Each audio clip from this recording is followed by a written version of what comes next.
Some leaders, they just talk a lot of nonsense out here. That America must go to hell. You know, you talk America should go to hell because you've got medical aid. PEPFAR, people will die. People will lose their jobs.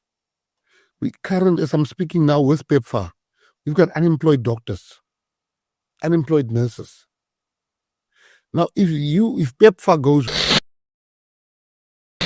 Guys, so in this one, McKenzie is actually trying to really make sense of the whole issue of making enemies with the US and all of that, and how that whole thing has actually come to be, because he's actually, in his words anyway, he's actually arguing and not able to understand why South Africa should be making enemies with the kinds of the likes of the US. Although South Africa is in the BRICS community, is friends with India, China, and all of that. He's actually arguing that India is actually a friend with BRICS and also a friend with the US, and South Africa should do the same. But it actually appears that this whole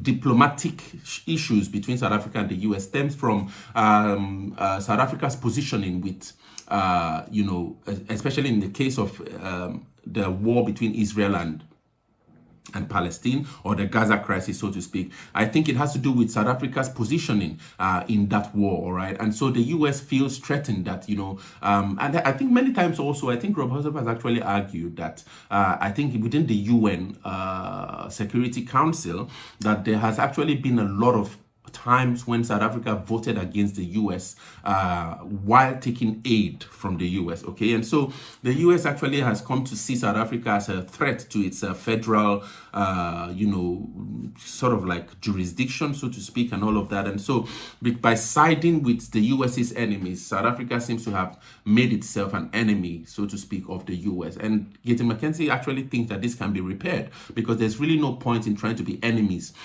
with the US or enemies with China. He actually argues that China also tries to fight it to really maintain a healthy relationship between the US, because these are two large markets that need each other. And we live in a world where cooperation actually would actually see much more growth and stability in between or among countries, okay? And so he actually arguing that, also that, he really doesn't appreciate how, South Africa, the US got to them or addressed them in terms of this whole expropriation issue on social media, because actually, I remember this whole thing came by Truth Social when Donald Trump actually gave his perception of what's going on in South Africa, and this was actually done on social media. He actually argues that America was wrong on that. That shouldn't have been the right way to go, and that also the fact that PEPFAR now that has actually been taken away. PEPFAR is actually supposed to have been helping 8.5 million HIV positive patients in South Africa. It actually says that in the world,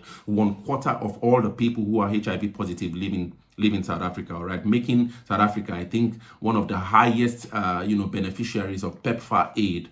Although I was reading yesterday that Ethiopia seems to be the largest recipient of US general aid, and that this 90-day pause that Donald Trump has actually implemented with US aid, as it's actually already crippling the likes of Ethiopia, because right now there are goods in Djibouti that actually are not able to leave Djibouti because there's no money. The money that's actually paid to contractors to bring them to Ethiopia usually comes from USAID, but now that funding isn't available anymore, and so contractors are unable to bring the food from Djibouti to Ethiopia, and the food is actually, has the capacity or potential to get rotten in the ports of Djibouti, because there are no contractors to bring them to Ethiopia. And then already the hungry in Ethiopia is actually, it's increasing.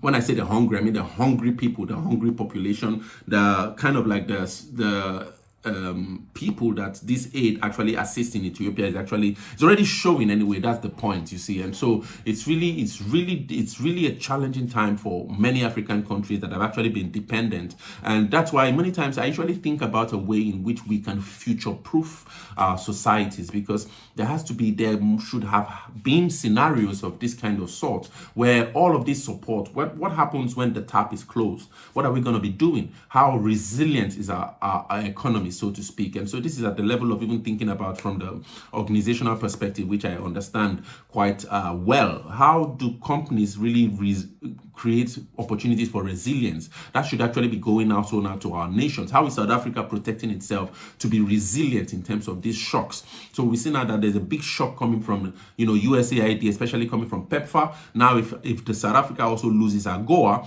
and Robert also argues that, China might fill in, but China doesn't fill in for free, that there's usually a bargain, there's a transaction, in that sort.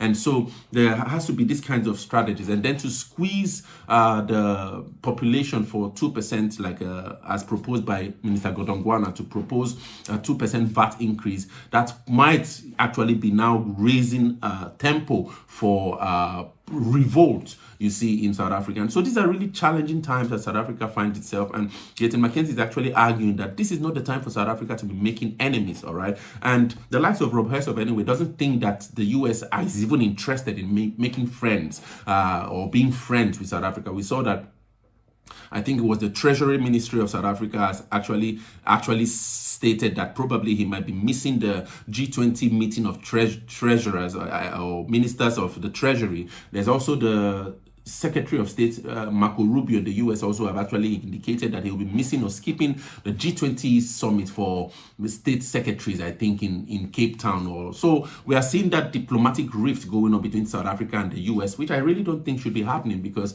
although the US is one of the strongest countries in the world, Africa needs a market. We know that the African Continental Free Trade Agreement is actually being signed and really now slowly being planned on how Africans can actually start trading together, both with the regional economic communities and also within countries, all right, so that there can be free trade.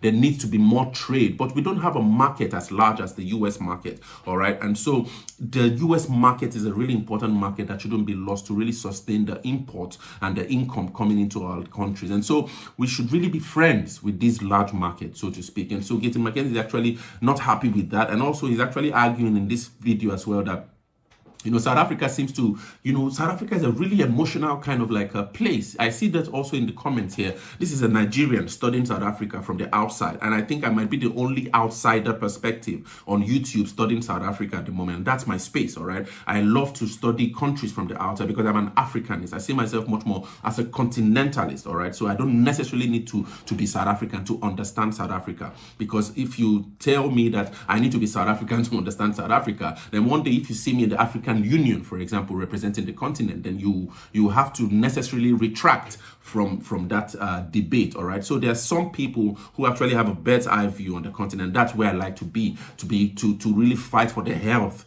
of the continent generally. And so Gaten McKenzie argues that South Africa actually comes from a really stressed history. I really recognize that, and I really do not take it lightly, all right? But it appears that it has become a traumatic place, and people think with feelings a lot. I see that in the comments a lot. A lot of people are angry when facts are presented on this channel. I see a lot of anger, and really thinking with emotions and not with kind of like love for facts and all of that. And so Gaten McKenzie argues that countries should not have feelings, but they should have policies. And policies sometimes can really be cold, they can be brutal, but that's the way countries should actually continuously function, because we're dealing with people now and not hearts or minds. We're dealing with the health of our people, all right? So these are really powerful thoughts that Gaten McKenzie is actually sharing here in this video. Now, I just want us to listen quickly to how he actually argues that, South Africa shouldn't be making enemies with the US. In fact, even he goes on to say that he's unapologetic, that he wouldn't be even appreciative of the fact that, the Patriotic Alliance should have anything to do with countries like Iran. But anyway, that's his own perspective from the Patriotic Alliance. But generally, South Africa should be friends with everyone because South Africa needs it. Let's quickly listen to Gaten McKenzie break these issues down with how and why South Africa doesn't need any enemies at these really trying times in the country's future, and share your thoughts in the comments. I think there's some leaders, they just talk a lot of nonsense out here that America must go to hell. You talk America should go to hell because you've got medical aid. PEPFAR, people will die. People will lose their jobs. As I'm speaking now with PEPFAR, we've got unemployed doctors, unemployed nurses. Now, if PEPFAR goes, which is 70% of our health HIV/AIDS budget, 17% of our HIV/AIDS budget, the fight against HIV/AIDS. How many more doctors will lose their jobs? How many more nurses? We should not be arrogant. Two wrongs don't make a right. America was wrong in telling us how they feel about us through Twitter, through X. I don't think that is right that the president of South Africa should read together with the Gaten McKenzie of how our second biggest trading partner feels about us. And America's wrong in that medium of the approach, no matter what the strategy behind it was. But I also think that we are wrong, and then you have the DA that has the foreign policy, PA has the foreign policy, different parties. We must now sit in the GNU and craft the new foreign policy, because I think we are in the best position ever. We don't have enemies. What a good position South Africa is in not to have enemies. Why are we going to make enemies? We must put South Africa first at all times. You mustn't come to me and say, no, you are our friend because we were together in the struggle. Everybody is our friend. Countries don't have feelings and shouldn't have. They should have policies. And policies, it's cold sometimes. I'll make you an example. When the Americans left Afghanistan, they only took Americans out of Afghanistan. There was babies on the tarmac which they left behind. You might think it's insensitive, but the country's responsibility is the people first. Our responsibility should be our people first. What works for us? PA wants nothing to do with countries like Iran. And I'm unapologetic about that. Other parties might want nothing to do with Israel. And it's their right to be unapologetic about that. But that's not our policy. We are different parties. And I think we need to get together and craft a new thing. As far as America is concerned, I just think that the president should, as he said he's going to do, he should send a strong delegation to America to go and put our case forward. And also say that we didn't like the way this got to us. But there's no white genocide. We don't intend. I just think the ANC handled this whole thing very badly about the expropriation bill. Most countries have the same bill, but the way they tried to frame it was very clumsy, I can tell you, at the worst. It backfired.